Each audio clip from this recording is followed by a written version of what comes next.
व रहमतुल्लाहि बरकातुहू व मग़फ़िरतुहू। Welcome to Anglo Urdu high school English medium standard 10 subject English. Friends, you know that we had already completed the prose section of unit 3, two stories of flying, and now there are two poems in this unit. First is how to tell wild animals and the other one is the ball poem. Okay, so today we start with this poem, how to tell wild animals. This humorous poem suggests some dangerous ways to identify wild animals. Read it aloud, keeping to a strong and regular rhythm. There are some animals who also we call beast because they are very dangerous for human and for other creatures also. Okay, so how we identify this beast kind of animals who mostly resides in jungle, but sometimes human beings also came across to them. So let's start with the first stanza. If ever you should go by chance to jungles in the east, and if there should to you advance a large and tawny beast, if he roars at you as you are dying, you will know it is the Asian lion. So here in first stanza we come to know that how we identify the Asian lion.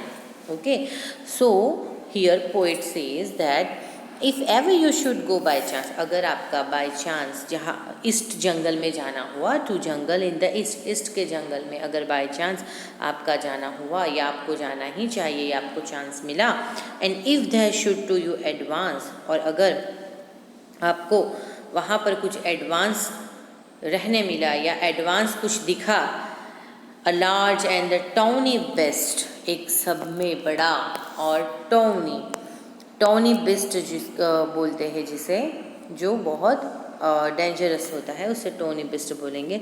सो एक बहुत बड़ा और Tony Bisht आपको अगर दिख रहा है, आप अगर एशियन जंगल्स में हो, ईस्ट दैट मीन के एशिया. ओके, हम ईस्टर्न कंट्रीज़ वाले हैं ना, हम वेस्टर्न यूरोपियन कंट्री वेस्टर्न में गिनी जाएगी और ईस्टर्न में पूरी एशियन कंट्रीज़ गिनी जाएगी.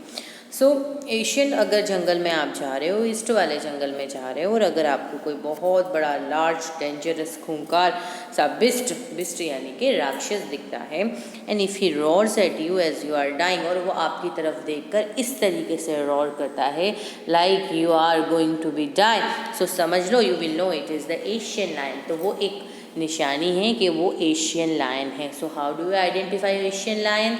तो अगर आपने देखा हो कि कोई बहुत जायंट टॉनी लार्ज बड़ा सा बहुत डेंजरस सा एक बिस्ट है और वो इस तरीके से आपके सामने आके रॉर करता है कि आप मरने के करीब हो जाओ, तो वो क्या है? एशियन लायन है. So first stanza identify as the Asian lion. Second one is, और if sometimes when roaming round a noble wild beast greets you, और कभी आप रोमिंग यानी इधर उधर बगैर किसी एम के घूमना, स्ट्रॉल लेना, बराबर, इधर उधर घूमना, बराबर, लाइट वॉक करना. तो अगर आप इधर उधर रोमिंग कर रहे हो राउंड और अ noble wild beast greets you, और एक बहुत क्लासिकल टाइप का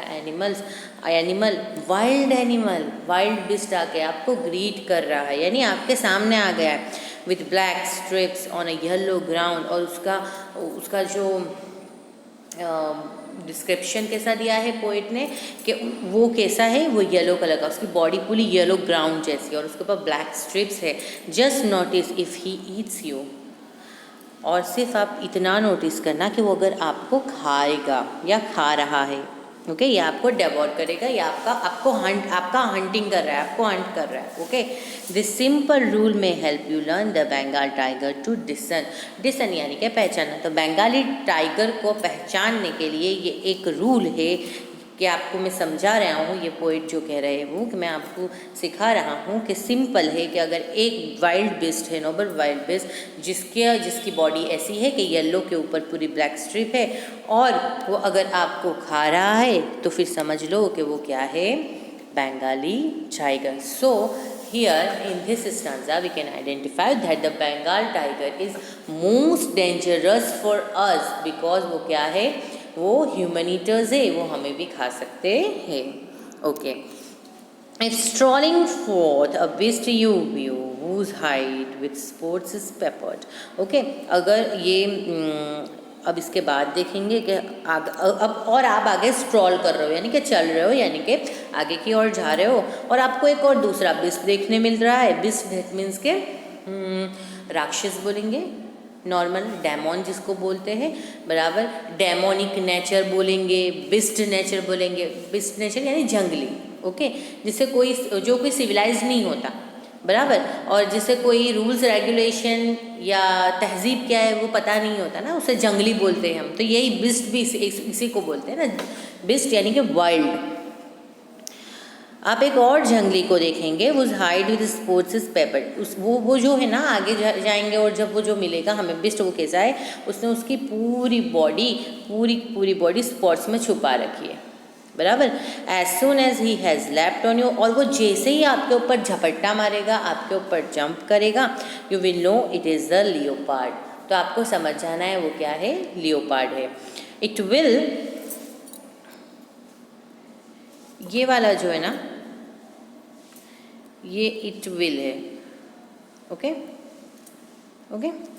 it will do no good to roar with pain, he will only leap and leap again. अगर वो आप पर जंप करता है और आप पेन से जोर से आप अगर शाउट कर रहे हो तो वो कोई मायने नहीं रखता उसके लिए, वो सिर्फ एक ही काम करेगा, ही will only leap and leap again. यहाँ पे नोटिस करना है ये चीज़ कि ये जो है ना लैप्ड, ये जो है इसकी स्पेलिंग गलत है, एक्चुअली होगा लीप. ओके. LEAP, और अगर उसका पास्ट टेंस भी होगा तो LEAPT, लेफ्ट. ओके. बट यहाँ पर पोएटिक डिवाइस होने की वजह से पोएट है, उन्होंने स्पेलिंग्स चेंज किया है and they can do. Okay. वो पोएट जितने भी पोएट्स हैं वो सब कर सकते हैं because they have a license. Okay.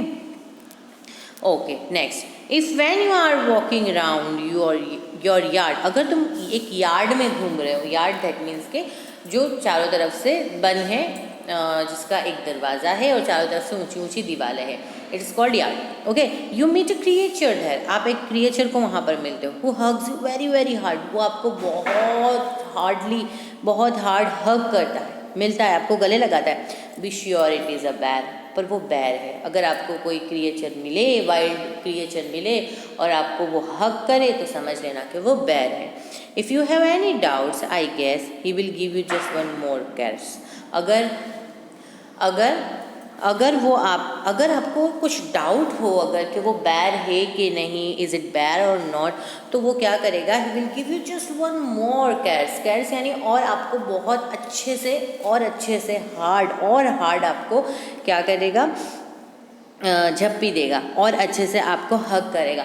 But you know he is a best, और उसका जो आपको एक हग करना है, एम्ब्रेस करना है, बराबर, वो क्या हो सकता है, आपके लिए जानलेवा हो सकता है. वो उसके लिए the way of showing love है, बट आपके लिए शायद मरने का दरवाज़ा है. Okay. So the next one, though to distinguish beast of prey और no voice might non plus. Okay. हम अभी ये स्टांजा में दो बिस्ट देखने वाले, बिस्ट ऑफ प्रे, बराबर, दूसरे बिस्ट का प्रे दैट मीन्स के शिकार करने वाले. उन्हें आइडेंटिफाई करना बहुत सिंपल है. A no voice might non plus. Okay. यहाँ पर हमें कोई भी प्रॉब्लम होने वाला नहीं है. ओके. आगे हमने जो भी 4 बिस्ट को आइडेंटिफाई किया उसके लिए हमें एक कोई भी की क्लू चाहिए हुआ था, बट यहाँ पे कोई क्लू नहीं चाहिए. बहुत ही सिंपल है. हाइना और क्रोकोडाइल को डिस्टिंग्विश करना, पहचानना. द क्रोकोडाइल यू ऑलवेज में टेल फ्रॉम द हाइना. दो बातें यहाँ पर करने वाले हैं हम. ओके. क्रोकोडाइल यू ऑलवेज में टेल फ्रॉम द हाइना. दस क्रोकोडाइल की तरफ से एक बात और हाइना की तरफ से, इनकी एक निशानियाँ दिखाने वाले हैं हम. Hyenas come with merry smiles. Hyenas जो है वो फॉक्स जैसे दिखते हैं बट फॉक्स से छोटे होते हैं, उन्हें लकड़बग्गा बोला जाता है। तो ये हाइनाज जो है वो हाइनाज जब भी अपने प्रे को देखते हैं, शिकार को देखते हैं, तो वो एक स्माइल करते हैं, पता है, कनिंग वाली स्माइल करते हैं। और जब क्रोकोडाइल अपने प्रे को देखता है तो रोता है, आंसू बहाता है, इसीलिए कहा जाता है मगर के आंसू। Okay, next one is the true chameleon is small, a lizard short of thing. एक गिरगिट कैसा होता है, बहुत छोटा, लिजार्ड की छोटी वाली कॉपी। He hasn't any ears at all, उसे ईयर्स नहीं होते, and not a single wing, और उसके एक भी विंग्स नहीं है। If there is nothing on the tree, this is the chameleon you see. और अगर आपको ऐसा लगे कि ट्री पर कुछ नहीं है, बट यू आर रॉन्ग, वहाँ पर कैमेलियन होता है। क्यों? क्योंकि वो रंग बदलता रहता है। वो ग्रीन कलर के लीव्स पर अगर बैठा है तो ग्रीन कलर का पूरा हो जाएगा। सो अगर आप देखो तो ज़रा ध्यान से देखना, कहीं पर भी कैमेलियन दिख सकता है। सो ये पोएम लिखी है कैरोलिन वेलिस। ओके, और यहाँ पर हमें 1, 2, 3, 4, 5, 6 एंड 7 एनिमल्स के बारे में हमें बताने में आया है। ओके, ये पोएम के कुछ पोइटिक डिवाइसेस है, बट ये पोएम के पोइटिक डिवाइसेस और राइमिंग स्कीम मैं नेक्स्ट सेशन में आपको बताने वाली हूँ द बॉल पोएम के साथ। ओके, सो फ्रेंड्स, अभी के लिए अल्लाह हाफिज़।